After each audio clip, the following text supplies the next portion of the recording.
I call the member for Heffron. Mr Acting Speaker, my view is that it is a draconian provision, as the Shadow Minister for Health said, and it equates fees owing to the ambulance services in the same form as a fine. People can be liable for ambulance fees up to a maximum of $5,584.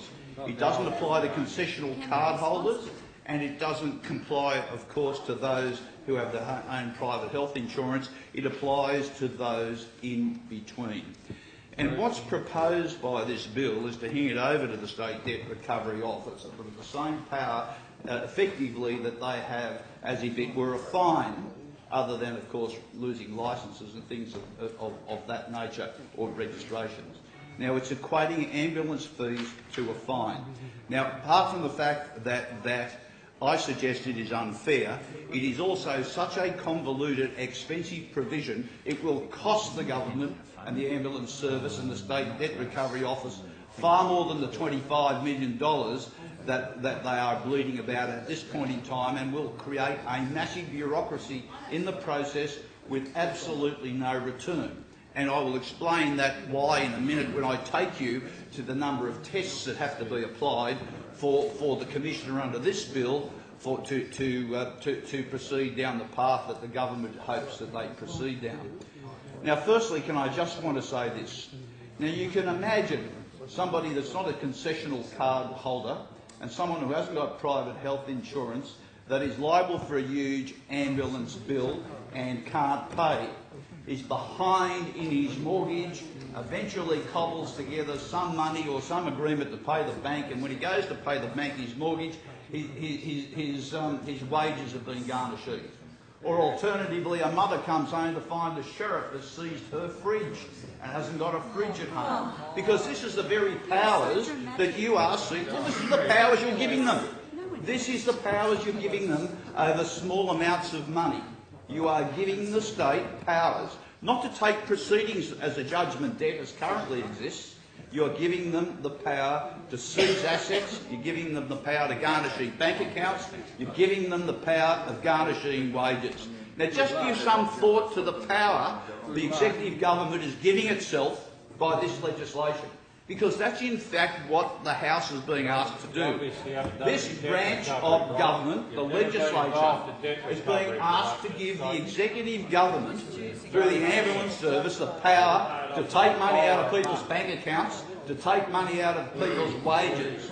That's what you're asking. That's what the executive government is asking the Parliament to do. And give some thought to that. Now, I can well and truly imagine what the genesis of all this is.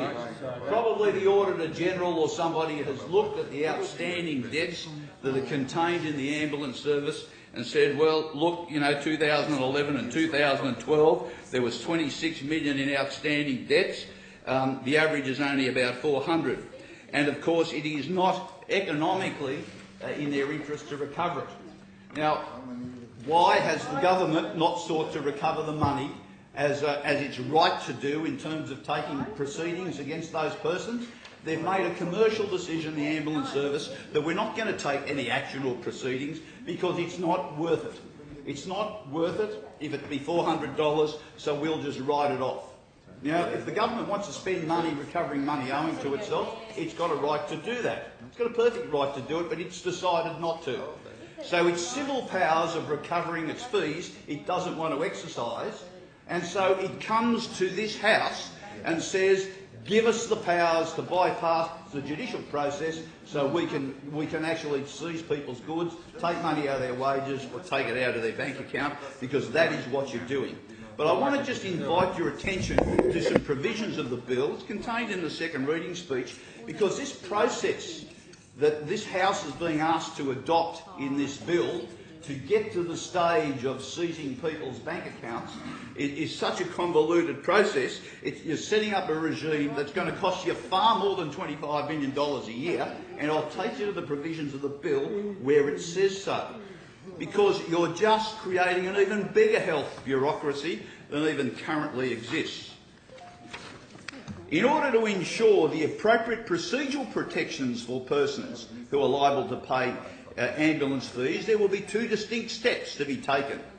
Firstly, of fees owing. Firstly, the Commissioner of before it's even referred to the Commissioner for Fines for fee recovery. You've got to be remembered at this stage, if the fees are outstanding, they just send it to a debt collector, outsourced agent, and if he doesn't recover the money, they just tell the ambulance service and they write it off. Now, this is what the ambulance service has to do. Firstly, the Secretary must issue an invoice called a fee invoice. Under new section 67P, a fee invoice must contain certain required information about the service.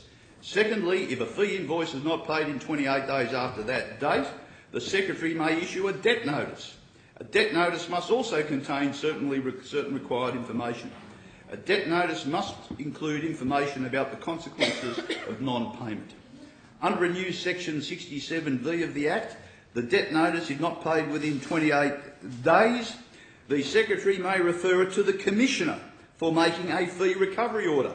When referring to an unpaid fee to the Commissioner under section 67W1 of the bill, permits the Secretary to disclose limited categories of information about the ambulance service. So someone's got to make an assessment as to what's disclosed.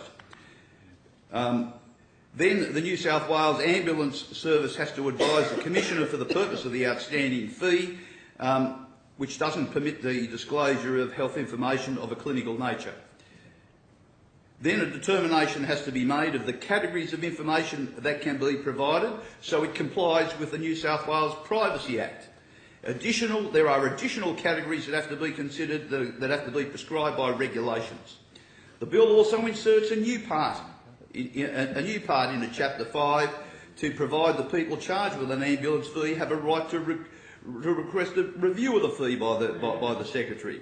The Secretary then may take a range of actions following a fee review, including revoking the decision. The bill contains provisional provisions permitting the recovery of ambulance fees before the commencement of the bill. Where it is intended to refer the fee debt for recovery by the Commissioner, the Health Secretary has to then issue a debt notice to persons incurring the debt in accordance with the bill. Then they have to provide for the capacity of pre-existing debts using powers under the bill subject to the Limitation Act. There's also a clause 9 of the Health Act which confers power on the Commissioner for Fines to take action under the ambulance fees. And then, of course, that Commissioner has got to go through a series of categories. Now, from taking an outstanding fee, referring it by the ambulance service to outsourcing it to a debt recovery service, and then deciding whether to take legal action to recover the fee and deciding not to recover the fee and waiving it, seems to be a commercial decision probably made by the New South Wales Ambulance Service.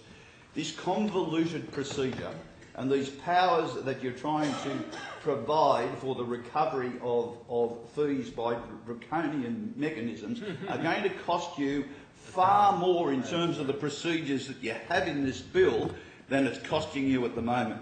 So I would suggest that somebody, even a Treasury boffin, have a look at the provisions of this bill, see what you are embarking upon, and somebody do a cost-benefit analysis before you think this draconian power is going to be of some net benefit to the taxpayers of this state.